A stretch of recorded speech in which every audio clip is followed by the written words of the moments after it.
Hello, everyone, and welcome to Countless Heroes. And hello to my amazing players who are playing tonight.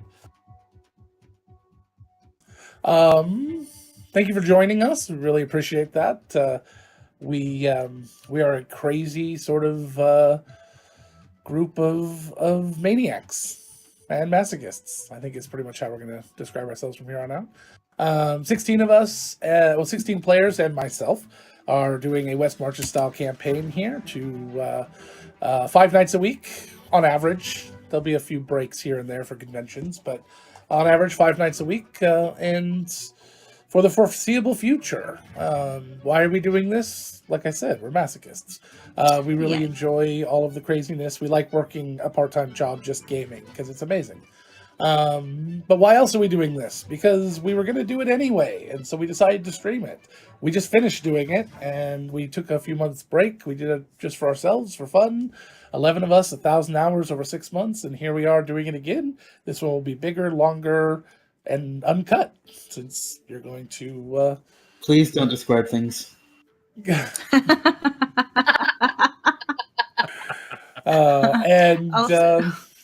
It's going to go for a while. We'll be doing this for probably the next year or so. All proceeds will be going to charity. I hope to announce that this week. At least the artist proceeds that we normally would split with our network, Nerdsmith. Nerdsmith is taking its small little cut just to keep the lights on. But all of the vast majority of the proceeds are going to be going to our charity, which, like I said, we'll announce later this week. Throw a quick shout out to Nerdsmith, our network, and World Anvil for taking very, very good care of us and giving their service to us to use to build our world, because this is our very own world. That we as a group are creating. It started as kind of my idea, then I turned it over to these crazy people, and they are going crazy with it. So for now, what we're going to do is we're going to talk about what happened real briefly last week. The players got involved with a rebellion against a mad vampire king who believes that the best way to rebuild the city and get people to like him is basically to ignore the fact that he's a vampire and that he killed thousands of people 14 years ago when they rose against him. And he's just trying to rebuild the city. So the seeds of rebellion have been infiltrating the city again as workers and friends and family and employees and just everyday people. And the players got caught up in that one way or another. Some started with them 14 years ago, and some are just now hearing about and joining. So right now, the group of 16 of them are working with a few of the I guess we call them leaders of the resistance, who to get a few things done. Last week, their big goal was to get a powerful wizard named Pinball on board and helping out. Pinball is one of the nobles in town, and he had spent a lot of time, and as he said himself, doing things that he's not that proud of to keep his position in the city. But he is now at least seemingly on board with the group and in bed with at least one of them. In addition to that, they discovered the Green Iron Village, which is a goblin tinker village in the forest nearby, which you will probably hear a little bit about today. And the big important thing is that they were tracking down a ring for Pinball and tracked it to the home of a man named Tybalt Lockridge, noble in the district, and every one of the Tybalt's family members had been turned into what we called swollen zombies or pimple zombies. Zompimples. Zompimples. Yeah. Because every time you hit them, they would girt all over you. And it would do poison damage. Things. Can we not use the word girt? Yeah, girt is my word, and I will use it as much as I want. I invented it back in. So what's Go-Gurt owes me money. They owe me royalties. I could prove it. I was there. If I could prove it, I would. They need to girt money all over you. I don't like that, Russ. Hey. But in doing so, you discovered a calling card, which was this magical hourglass that was counting down to something, and you tracked it to a man named Tyrell, who is also known as, evidently, the Sprocket Man, a nickname that probably hangs with him against his will. And you found out that he's a very tortured individual, bordering on irredeemably evil at this point. He had turned the entire, the whole family of Tybalts into zombies because he wanted to get revenge on Tybalt for something, maybe something relating to a previous lover. The party as a whole was following as much as they could with this calling card.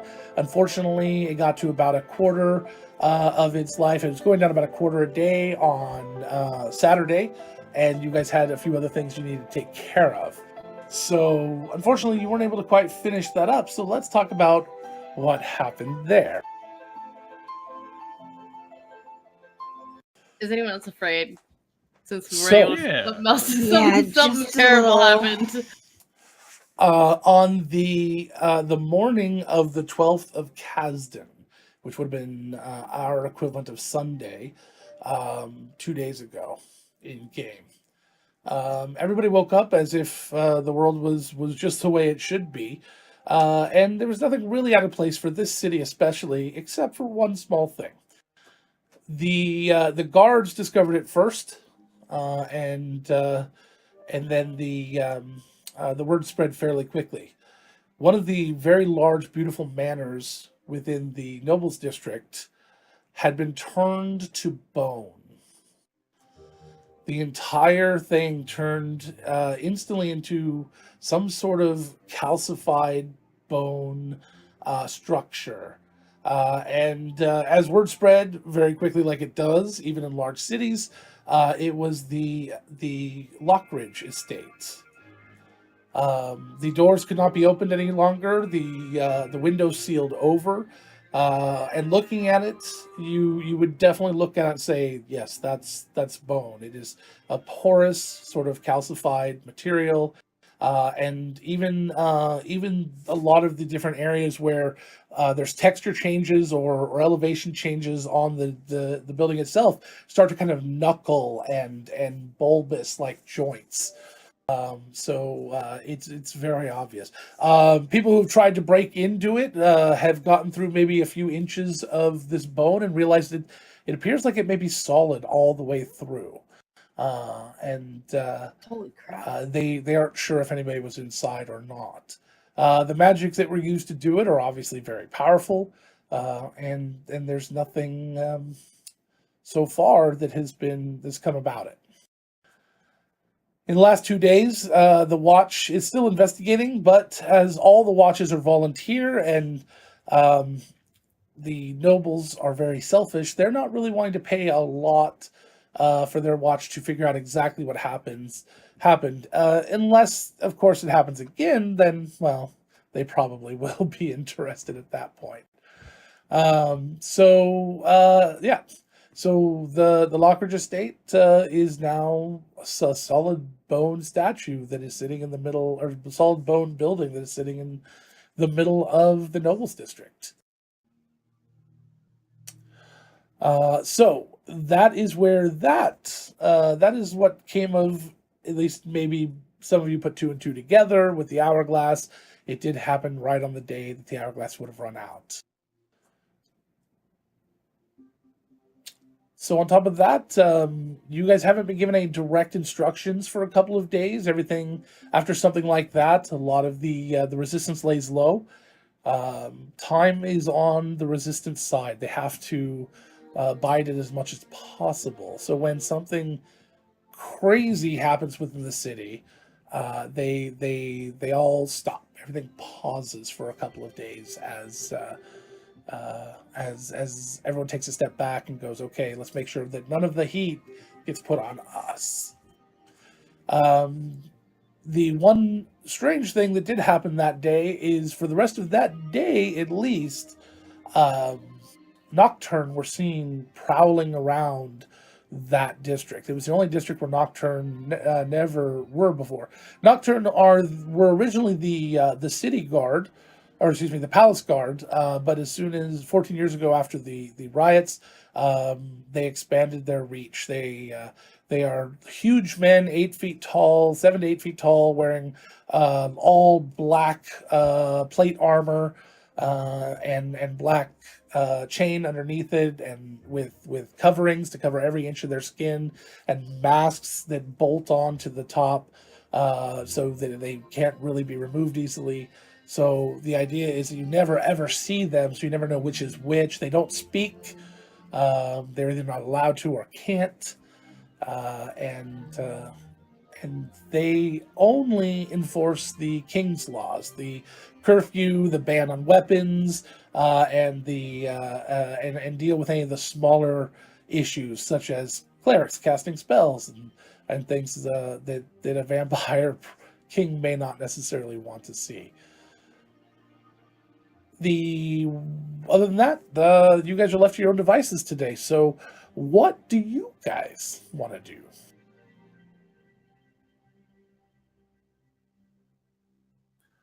Owen would probably be checking in, or he would have been checking in since he was out last, on his clinic in the slums, making sure that everything's attended to, that nothing's gotten broken into by thugs.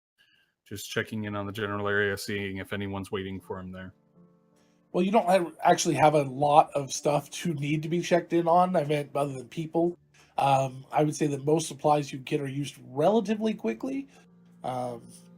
So other than the occasional thing that you may have laying around, it's very unlikely that you're being broken into a lot. Also, there's kind of an honor among thieves sort of feel in this area. Not thieves, but poor. Nobody has anything, so they kind of stick together a little bit. But it is easy pickings for outsiders that come in. And it's needed. As it's not an officially recognized part of the city, they're not allowed to have a watch, so it becomes difficult. Okay, then he'd probably just check in and see if there's anybody needing immediate attention, tidy the place up, and go about his day. Okay. Rosie? I would like to make some money. Okay. What do you have a job? What specifically are I'm you going a bard. I want to see if someone will give me money for playing. You're a musician. Yeah. That doesn't ever make any money. Yes, I am. I'm a very good musician. I'm good at what I do. All right. So you'd like to go carousing and getting some money to pay the bills. I live in a sewer. I don't have bills to pay. Do you know I would like some new shinies, though. I was going to say, you need to pay the sewer. Sewer and water, I'd hope. Like, that's the only bill you have, and it constitutes your rent and everything. Yes, Pesk?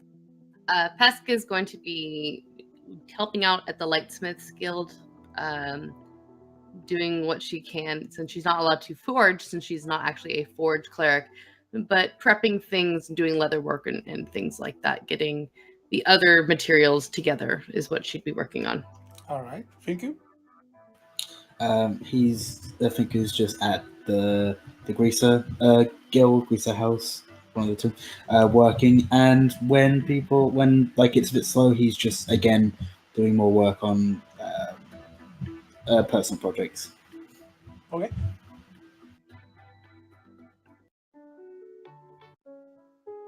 Saxy? So Soxy, somewhat similar to Rosie, is realizing that now that she's no longer living in a Phoenix Dawn safe house, she's going to need some money. So she's probably trying to find a part-time job. Okay. And Mari?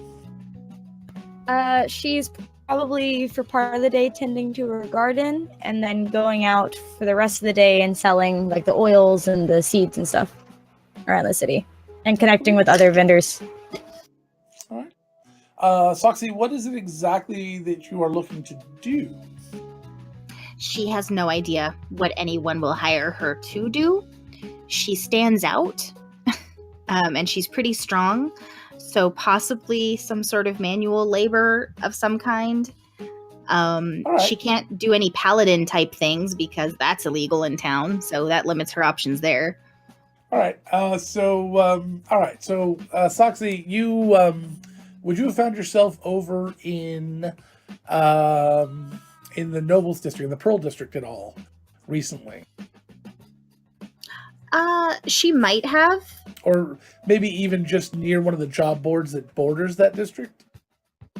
Yeah, she probably Like is in traveling to a few different job boards trying to find Sure. something that seems like she'd be able to do it.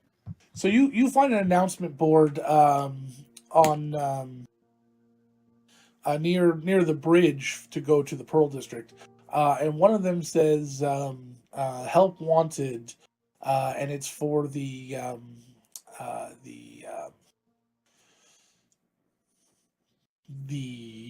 spa that was in the Pearl District. I'm trying to remember the name of it. No, sorry, that's the other. That's the other one. That's the old spa. The one that was like the Mermaid's Grotto? Yeah, but it wasn't called the Mermaid's Grotto. No, it wasn't. I'm trying to remember what it was called. Anyway, it's an underground hot spring, kind of built into, at least it seems like it is, although it's not in a natural place for an underground hot spring. It's an underground hot spring kind of built underneath the building. So you go under into this cave structure underneath, and this nice fresh smell of salt and things. And above it, they have a studio where they used to have goat yoga, but now they just have regular yoga, and several other classes and just day activities. And they have a help wanted flyer. Okay, she'd look that over. Is it just help wanted? It just says doesn't help specify what. help wanted. It says help wanted as available. Make your own schedule. Mornings and early afternoons. Okay, she would probably grab that and head over because Okay. that might be something she could do. Sure. As you head in, it's this beautiful building. It's almost like a small, what we would call a small gym, big warehouse like building, but that's kind of been divided off and turned into the back half is actually 2-story. There's some classes going on up there, and a lot of nobles and just kind of stretching and relaxing and exercising and just being in general, just relaxing and enjoying themselves. All down is manicures and pedicures area, as well as facials and things. And then underneath downstairs is the hot spring. And as you go in, there's a beautiful woman at the counter with long kind of greenish blue hair that kind of matches the motif here. It goes a little bit past her shoulders, and she's elven, kind of a light tinted skin, and wearing just very, very fine but casual clothes, just really nicely made sort of everyday clothes. And she looks up at you, and she kind of gets this little look on her face and tilts her head a little bit. Hello. I'm sorry to bother you. I found No, this. you obviously need a lot of help. I understand. No, I found this. I think you're the one that needs the help. And she holds up the help wanted sign. Oh. Well, and she kind of like comes over and just starts walking around you and looking you up and down. I'm sorry if I don't fit the necessary requirements. It didn't actually say what you needed. It just said help wanted. So No, you stand out. That might be that might work to your advantage. And she kind of stops and cocks her antenna to one side. how's your stamina? It's pretty good, honestly. Most of the time anyway. Depends on what you need me to do. Are you okay hoisting and carrying and swinging? God damn it, Logan, I know what you're asking. Yeah, I can do those things. I'm handy with a weapon and things like that, and I'm pretty strong, so I can carry things. All right. I'll be right back. Stay. Don't go anywhere. And she All she right. just disappears in the back. God Muffet damn walks you, away. Logan. I know exactly what this is. It works. It's fine. She won't care.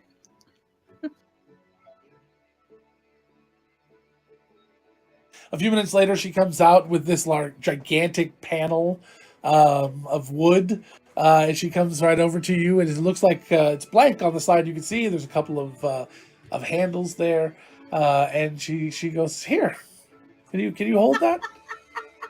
I knew it. As you hold it close, on the other side is this beautifully painted mural of the shop, and above it it's got the name of the shop and in the Pearl District and the address underneath, and it says daily specials over on the side there.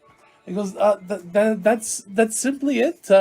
Everybody, we can pay you in one of two ways. I can pay you a flat rate, and I'll expect to see you out and about the town waving the sign, or I can pay you a commission on every customer that comes in. Which way would you like it? Well, I'm not sure, honestly. I've never done this sort of thing before, so I'm not sure exactly how productive it is, I suppose I should say. Well, that all depends on you, I suppose. The more that you're out there, the more that people see you, the more people should come in, and we're very thorough about asking how people heard about us. All right. Well, I suppose for now I'll take the flat rate if it's all right, just so I know That's how much I'm fine, getting. Absolutely. And then as we're going, if we discuss it more, maybe I'll figure out whether it's a good idea. Damn it, Tessa, to switch it over, and we could talk about it at that point, I suppose. Oh, sure, that But sounds fine. flat rate's all right for now. I can't imagine that people won't be looking at you constantly. You're so colorful. Thank you. All right. So should I just get started then? Oh, if you wish, yes. I assume that we'll pay up at the end of the week. That's all right. If you don't mind my asking, what's the flat rate, or do we have to negotiate that out? No, I would say a hoop a day is what I was going to be offering. Okay. Would Soxy have any idea if that's reasonable for what she's doing? I mean, she's literally just flinging a sign around, so I don't imagine it pays well. For a make your own schedule and no, you're not like forced to be working for 8 hours a day. That sounds fairly reasonable to me, at least. But yeah, I would say 2 gold a month is a pretty decent wage for a unskilled labor in a town like this, especially in a town that's hurting. Okay. Yeah, that's true. All right, that sounds fantastic. And she'll put her hand out. And she'll shake it. all right, thank you. I'll take this. And she takes the sign from her. Is there any particular spot you want me set up, or is it just anywhere in town? All that over might have town. enough Barrel money? Run, of course, is always exciting. I don't think you're allowed to do it here at the Pearl District. I don't want to get any fines. All right. But, if you could do it anywhere else, that would be amazing. All right, I can do that. I know a few places in the Barrel Run that might work pretty well. Some corners that are busy. All right, well, I'll be back at the end of the week then. Oh, we'll see you then. All right, thank you. First of all, I am appalled as someone that works in this industry that they treated Soxy like that when she first walked in. I am appalled. Jay, are you there, Jay? Jay, you know what to do. I need to see this. Sorry. Okay. Damn it, Logan. Thank you. That would be you, Russell. Oh, sorry. You cut out for me. Oh, sorry. I just saw you, Mathmas. Well, first off, it's 2 hoops to travel around anywhere in this town, so that's something. But second, just for my own information, how much does Finku make? We hadn't really discussed that yet. No, we Um, hadn't. But It's it's, not a probably big going to be deal, about the same wage. It's Sure. Unfortunately, this town there's not a lot that can be done. No, but he also gets lodging with it, doesn't he? I think. I believe Is that- so. Yeah. So At the guild house, you it get works lodging. out. So it works Um, out a bit better. And you probably Yeah. get food too. Although you don't have to pay for daily food. So what I would do is when we start calculating out how much it costs per day for your living, just drop it by one step. Because that's how if you look at it in the book, like you want to live in a certain lifestyle, it costs this much per day. Like a wealthy lifestyle is 2 gold a day or something like that. You just drop that by one step. Whatever you want to Yeah. live at, just use the I cost. think of what he's you at. live at. I think he's at comfortable, so I'll use the cost for fair, which is the one Correct, below yeah. it. Okay, cool. Yeah. All right, thank you. And yeah, it's all, but that two hoops thing, that 2 silver, it's only 2 silver if you want to take the ferry. You don't have to take the ferry. You could walk, but it saves you. How much is your time worth? Is how it comes down to. Yeah, Who it's has like- little legs? Right. So it's worth more to him. I mean, but if I walk around, I could maybe get more money on the way, Maybe you had a sign to carry, evidently. or I just have hands that wander into people's pockets. What? Ah, Oh yeah, that too. That is an option. With the room and board is an for her work at the Lightforge Guild. I'm sorry, Tess. I missed everything you said. I said I had kind of assumed that Pesk had the same deal with the room and board working at the Light. Oh, this is really loud. There we go. Sorry about that. All right. So, Rosie. So Rosie, where are you going to go to start playing? There's probably 24 bars in this town easily, not including 24 bars, taverns, not including some of the outlying places, not including specialty houses like the Clover House or anything like that. I want to see if I can find Lulu. As I was told by the guard up front when I came in. I think we changed Lulu's name to Ivy. Is it Ivy? I don't know. Who was Lulu? Was the At the Beer Forge. yeah? Yes. We changed it to Ivy. It's Ivy. No, we changed it to Ivy because Lulu is the name of one of the players' parent, I think. And then Oh, okay. we were going to change it to Zoe, which was the name of their dog. So we changed it to Ivy. Yeah, because evidently I was Which is the channeling name of Chelsea. my dog. Well, of course. I'm channeling Chelsea all over the place. Chelsea is the resident. You are the resident queen of choosing names that are actually other people's pets' names. Or other characters. Or characters or adults. The problem is we've all used every name in the book. So, all right. So Rosie, so you head over to the Beer Forge. You head on in, and it is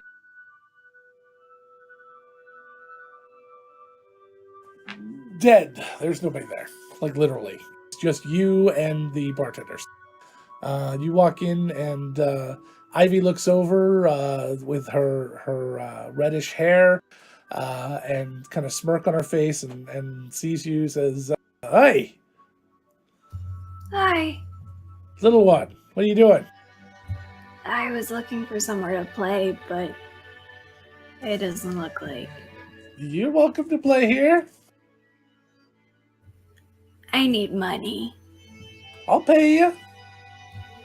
Okay. Wait.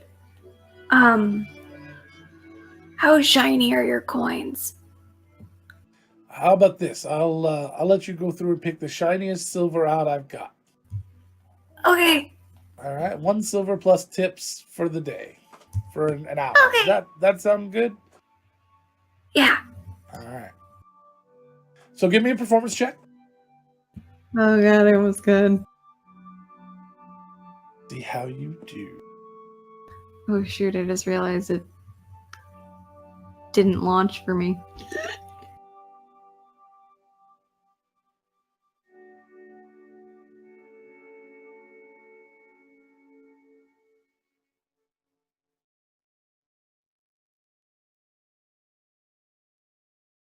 18. All right. So you get up on stage. What is Rosie's sound? What's it like? Well, technically she has a flute, but mostly it's ukulele. It's pretty bubbly, and her voice isn't bad. You would think it would be gruffer with her speaking voice, but it's not awful. She just needs a little more training. All right. So with an 18, a couple of the bartenders will come over and tip you a little bit, and over the hour, let's see, it about fills up to half over that hour that you're there, and you're resulting a few extra tips. So afterwards, you've got about 11 copper in your cup, and you head up over to the counter. And she pulls out this tray of silver that you can always hear her tossing silver into under the counter, and she just dumps out like 150 silver on the counter and says, "Take your pick." She's gonna take a good 10 minutes to pick out the shiniest one. As you are sitting there doing that, she'll pour you a drink, whatever you normally drink, and give you that on the house. Chocolate In milk. addition, Rosie is my spirit animal. I'm gonna I borrow love the That's goddamn fantastic. chocolate. I love her so much. They don't have chocolate milk. All right. They might have hot chocolate Now. since it's the beer forge. Okay, yeah. I mean, I guess they're chocolatey drinks, so, and they need milk, so yeah, they make you a Got chocolate that milk. chocolate port. You could add that to some milk. It's like a strange Does variation Rosie of a not White Russian. drink? Is that No, she does. She just really wanted some chocolate milk. okay? No, that's all right. They have both. I mean, they have those things. So, yeah, they make you a chocolate milk, and sit that next to you. And as you do that, she pulls out a little pumice and a polishing rag. And as you reject coins, she starts to polish them and put them in a new pile. Starts looking in the new pile too. It takes her a And fucking longer. she'll just sit there for the next half an hour and just polish the coins as you go through them. That's amazing. All right. Who do we have next? Pesk? What were Sure. you doing? Pesk was going to go help out at the Lightsmiths Guild, as she is wont to do, and hoping to get some time with Afra one-on-one to maybe pick her brain about Tyrell if I can manage it. All right. So Afra is one of the heads of the Lightsmiths Guild over in the Guildsman District, next to the lake, on one of the 3 triangle corners of the lake. Their shop actually, not corner sides. Their shop actually is almost right up against the water, because they get a lot of deliveries in and out from the water, going crossed over to the other parts of the city, because that's the fastest way to get anything around the city. She is kind of a firecracker. I don't remember what color hair she has. I apologize. Is it red? Kind of a dark red? Brown. Yeah. Dark reddish brown, right? Okay. And she wears a form-fitting, not catsuit-like leathers. They are loose, but just conforming. And making it very easy for her to move around in. Obviously, they were tailor-made for her, was the gist. And for her and her figure and everything. Basically, because she wanted to look good while wearing all leathers at work. She I can respect that. she is one of the top smiths in the city. She's also the one that, if necessary, goes and talks to the king and to the king's people. So she is kind of a tough cookie. So you get some time with her. You guys are working on a project, and she's, as you start work, she's already beaten you there by usually a half an hour easy, just because she's always there. And so she's already set and working, and you come in. Good morning, Afra. Mm-hmm. What do you need me to do today? And she'll put you to work. How many other people are in the area? Is it just the two of us working? Just the two of you working in this particular area. I'm sorry about the other day, and the lunch. I didn't mean to make you lose your appetite. You didn't.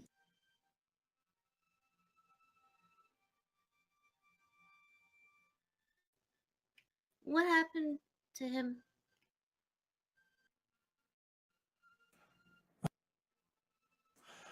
Right to it then, huh?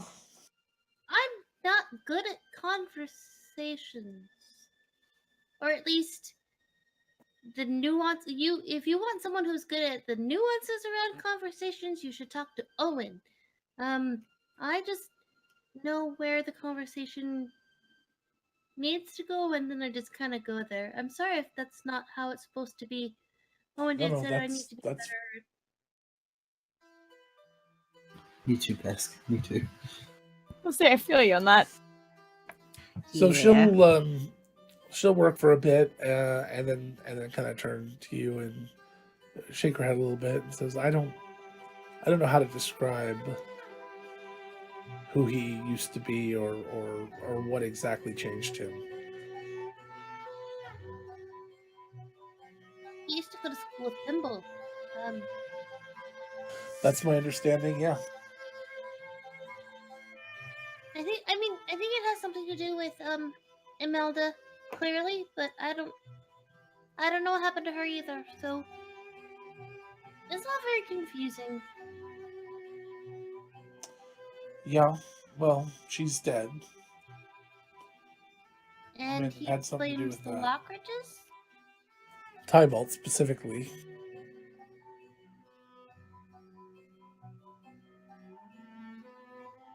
Something Tybalt did, some magic he did went wrong, is my understanding. Was she a teacher? No, she was a student.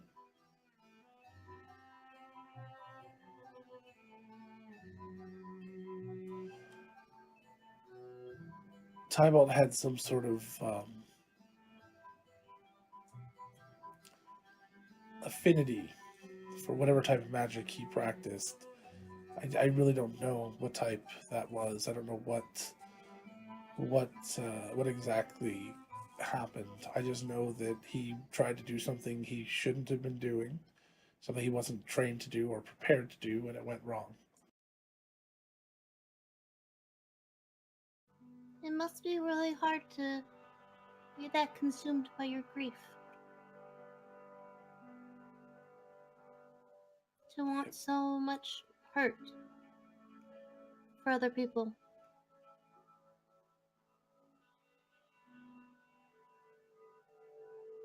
Yeah.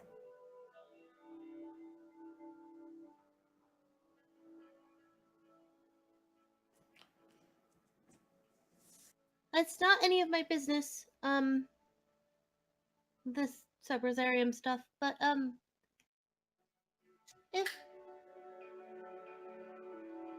if you touch base with him,